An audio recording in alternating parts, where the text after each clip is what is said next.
Welcome back, first graders. Happy Tuesday. I hope you guys are started on your schoolwork for this week and have been watching the videos that I have made for you for some of our learning this week. We started yesterday, The Mouse and the Motorcycle by Beverly Cleary. I hope that you listened to chapter 1. We're on to chapter 2 called The Motorcycle. Listen to the word the motorcycle. Motorcycle. Do you hear two chunks? Motor, cycle. That's two words hooked together to make one word. Do we remember what that's called? A compound word. Motor is a word by itself. Cycle is a word by itself. Motor, cycle. Two words put together to make one. Here we go with the chapter. Are you ready? Except for one terrifying moment when the boy had poked his fingers through the mouse hole. Oh, that was another compound word. Mouse, hole, mouse hole. A hungry young mouse named Ralph eagerly watched everything that went on in room 215. Everything was another compound word. At first, he was disappointed at the size of the boy who was to occupy the room. A little child, preferably 2 or even 3, would have been better. Little messy children were always considerate about leaving crumbs on the carpet. I know that's true at my house. My 3-year-old is really messy with that. Oh well, at least these people did not have a dog. If there was one thing Ralph disliked, it was a Snoopy dog. Next, Ralph felt hopeful. Medium-sized boys could almost always be counted on to leave a sticky candy bar wrapper on the floor or a bag of peanuts on the bedside table. Bedside, that's another compound word. Where Ralph could reach them by climbing up the telephone cord. With a boy this size, the food, though not apt to be plentiful, was sure to be of good quality. The third emotion felt by Ralph was joy when the boy laid the apple core by the telephone. This was followed by despair when the mother dropped the core into the metal wastebasket. There's another compound word, wastebasket, wastebasket. Ralph knew that anything at the bottom of a metal wastebasket was lost to a mouse forever. There was 2 more compound words. Forever, for and ever, and anything. Anything, anything. A mouse lives not by crumbs alone, and so Ralph experienced still another emotion. This time, food was not the cause of it. Ralph was eager, excited, curious, and impatient all at once. The emotion was so strong it made him forget his empty stomach. It was caused by those little cars, especially the motorcycle and the sound the boy made. That sound seemed to satisfy something within Ralph, as if he had been waiting all his life to hear it. I heard another compound word, something. I'm not going to point out all the rest, but I want you to be listening as we read, because there's been a bunch already. What other compound words do you hear? Went the boy to the mouse. To the mouse, the sound spoke of highways and speed, of distance and danger, and whiskers blown back by the wind. The instant the family left the room to go to dinner, Ralph scurried out of the mouse hole and across the threadbare carpet to the telephone cord, which came out of the hole in the floor beside the bedside table. Ralph, scolded his mother from the mouse hole, you stay away from that telephone cord. Ralph's mother was a great worrier. She worried because their hotel was old and run down and because so many rooms were often empty with no careless guests to leave crumbs behind for mice. She worried about the rumor that their hotel was to be torn down when the new highway came through.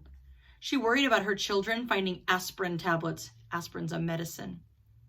Ralph's father had tried to carry an aspirin tablet in his cheek pouch. The aspirin had dissolved in unexpected suddenness, and Ralph's father had been poisoned. Since then, no member of the family would think of touching an aspirin tablet, but this did not prevent Ralph's mother from worrying. Most of all, Ralph's mother worried about Ralph. She worried because he was a reckless mouse who stayed out late in the daytime when he should have been home safe in bed. She worried when Ralph climbed the curtains to sit on the windowsill to catch the chipmunk in the pine tree outside and the cars in the parking lot below. She worried because Ralph wanted to go exploring down the hall instead of traveling under the floorboards like a sensible mouse. Heaven only knew what dangers he might meet in the hall. Maids, bellboys, perhaps even cats. Or what was worse, vacuum cleaners. Ralph's mother had a horror of vacuum cleaners. Ralph, who was used to his mother's worries, got a good running start and was already halfway up the telephone cord. "Remember your Uncle Victor?" his mother called after him. Ralph seemed not to hear. He climbed the cord up to the telephone, jumped down, and ran around to the row of cars. There it was on the end, the motorcycle. Ralph stared at it and then walked over and kicked the tire. Close up, the motorcycle looked even better than he had expected. It was new and shiny and had a good set of tires. Ralph walked all the way around it, examining the pair of chromium mufflers and the engine and the hand clutch. It even had a little license plate, so it would be legal to ride it. "Boy," said Ralph to himself. His whiskers quivered with excitement. Feeling that this was an important moment in his life, he took hold of the hand grips. They felt good and solid beneath his paws. Yes, this motorcycle was a good machine, all right. He could tell by the feel. Ralph threw a leg over the motorcycle and sat jauntily on the plastic seat. He even bounced up and down. The seat was curved just right to fit a mouse. But how to start the motorcycle? Ralph didn't know. And even if he did know how to start it, he could not do much writing up here on the bedside table. He considered pushing the motorcycle off onto the floor, but he did not want to risk damaging such a valuable machine. Ralph bounced up and down on the seat a couple more times and looked around for some way to start the motorcycle. He pulled at a lever or two, but nothing happened. Then a terrible thought spoiled his pleasure. This was only a toy. It would not run at all. Ralph, who had watched many children in room 215, had picked up a lot of information about toys. He had seen a boy from Cedar Rapids throw his model airplane on the floor because he couldn't make its plastic parts fit properly. A little girl had burst into tears and run sobbing to her mother when her doll's arm had come out of its socket.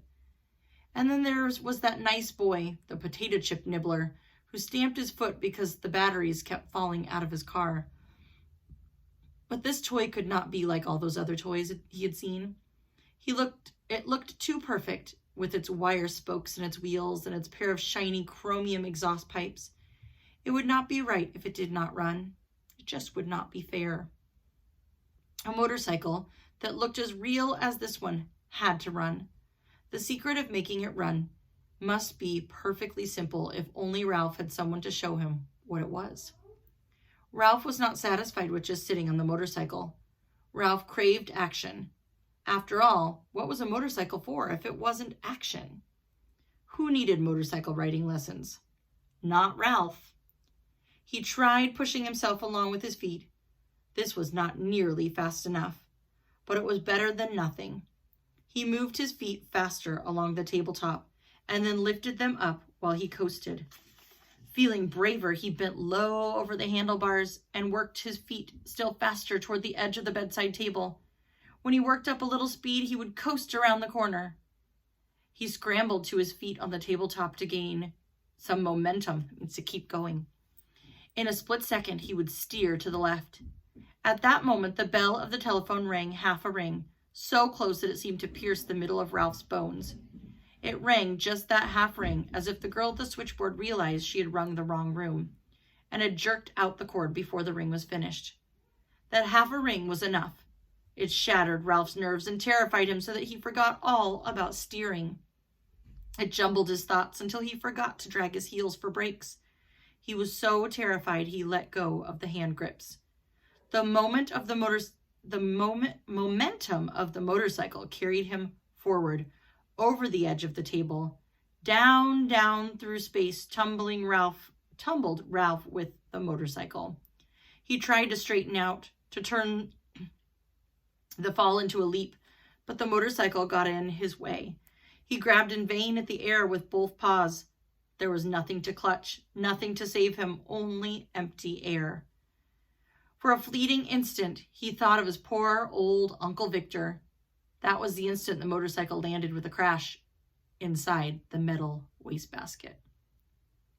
Ralph fell in a heap beside the motorcycle and lay perfectly still. And there's Ralph falling on that motorcycle. And remember what he said about when the apple core went into the garbage, that going into a metal garbage can would be the end for a mouse because they would be trapped. Dun, dun, dun. That was the end of chapter 2. The next chapter is called Trapped. We'll see you tomorrow, friends. Bye.